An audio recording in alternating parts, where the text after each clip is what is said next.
সাজুগুজু করার সুযোগ পেলে কি সেটা হাতছাড়া করা যায়? একদমই না।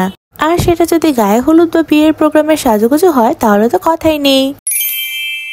গত সোমবারে আমাদের একটা বিয়ের গায়ে হলুদের প্রোগ্রামে দাওয়াত ছিল, তো সেখানে যাওয়ার জন্য একটু সাজুগুজু করছিলাম। গায়ে হলুদ মানেই তো হলুদ কাপড় চোপড় পরা। তো আমার আগে একটা ভিডিওতে আমি বলেছিলাম আমার হলুদ পরতে একদমই ভালো লাগে না, আর আমি শ্যামবর্ণের হওয়ার কারণে আমাকে হলুদ রঙের কাপড় চোপড় একদমই মানায় না। তাই আমি সেদিন ভাবলাম একটু অন্যরকম সাজুগুজুই করা যাক। আমি তাই এই শাড়িটাই সিলেক্ট করেছিলাম, আর তার সাথে একটু কালো রঙের ডিজাইনার ক্রপ টপটাও পরেছিলাম। সেদিন আমি শাড়িটা ভাঁজ করে পরেছিলাম, কারণ এই হাতাটাও আমার একটু ডিজাইনার ছিল, তাই এটার সাথে এভাবে ভাঁজ করে শাড়ি পরলেই বেশি ভালো লাগছিল। তো মেকআপ করার জন্য বেসিক যে জিনিসগুলো রয়েছে, যেমন moisturiser, primer, foundation, face powder, এগুলো সবকিছু আমি ইউজ করে নেওয়ার পর আমার চোখের উপরে আমি একটু হাইলাইটার ইউজ করছিলাম।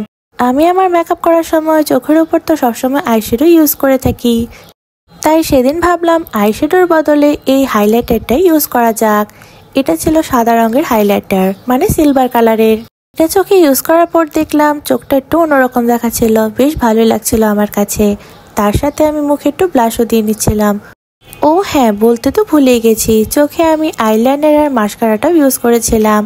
আমার আইলাইনার আর মাস্কারা ইউজ করতে অনেক ভালো লাগে। ঠোঁটে আমি প্যাস্টেলের এই ফিরোজা কালারের লিপস্টিকটা ইউজ করেছিলাম। আমি যেহেতু সেদিন একটা সিম্পল শাড়ি পরেছিলাম, ভাবলাম লিপস্টিকটা একটু গাঢ় দিলে আর চোখে একটু আইশ্যাডোর বদলে হাইলাইটার ইউজ করলে হয়তো একটু বেশি গর্জিয়াস দেখা যাবে, মানে সিম্পলের মধ্যে গর্জিয়াস আর কি। আর সাথে আমি এই গলারটাও পরে নিয়েছিলাম। এই গলারটা অবশ্য একটা চোকার ছিল। এই চোকারটা আমি অনেক দিন আগে একটা পেজ থেকে নিয়েছিলাম। এই চোকারটা একবারই পরা হয়েছিল, এরপর আর পরা হয়েছিল না, তাই ভাবলাম সেদিন এটা পরে নেওয়া যাক। এই চোখেরটা মাল্টি কালার ছিল, তাই ভাবলাম গায়ে হলুদে পরলে হয়তো বেশি সুন্দর দেখা যাবে। যাই হোক, চুলগুলো আমি ছেড়ে নিয়েছিলাম। আমি আমার আগের অনেকগুলো ভিডিওতে বলেছি আমার চুল ছাড়া রাখতেই বেশি ভালো লাগে। হাতটা একটু খালি খালি লাগছিল, তাই লাল, কালো, গোল্ডেন এই 3 কালার মিশিয়ে আমি 2 হাতেই চুড়ি পরে নিয়েছিলাম। সবাই তো গায়ে হলুদে হলুদ কালারের শাড়ি পরে থাকে, তাই ভাবলাম আমার লুকটা একটু ডিফারেন্ট করলে বেশি ভালো দেখা যাবে, অন্যরকমও লাগবে। হাতে আমি একটা আংটি পরে নিয়েছিলাম, সেটাও ছিল সিলভার কালারের আংটি। আমি সাজুগুজু করে একদম রেডি। ও হ্যাঁ, বিয়ে উপলক্ষে আমি হাতে মেহেদি দিয়েছিলাম।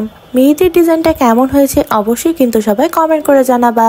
আমার সেদিনকার সিম্পল সাজুগুজু একদম রেডি, তবে সিম্পল না, ড্রেস আপ সিম্পল ছিল, কিন্তু মেকআপটা আমি গর্জিয়াস করার ট্রাই করেছিলাম। বলতে গেলে গায়ে হলুদের ডিফারেন্ট লুক ট্রাই করেছিলাম, মানে সিম্পলের মধ্যে গর্জিয়াস মেকআপ লুক আর কি। চুড়ি, গয়না, মেহেদি, সাজুগুজু সবকিছু মিলিয়ে আমাকে কেমন লাগছে অবশ্যই কিন্তু সবাই কমেন্ট করে জানাবা। আর ভালো লাগলে কিন্তু অবশ্যই লাইক করে দিবা সবাই। আজকে এই পর্যন্তই, নেক্সট ব্লগে আবার দেখা হচ্ছে। টাটা সবাইকে।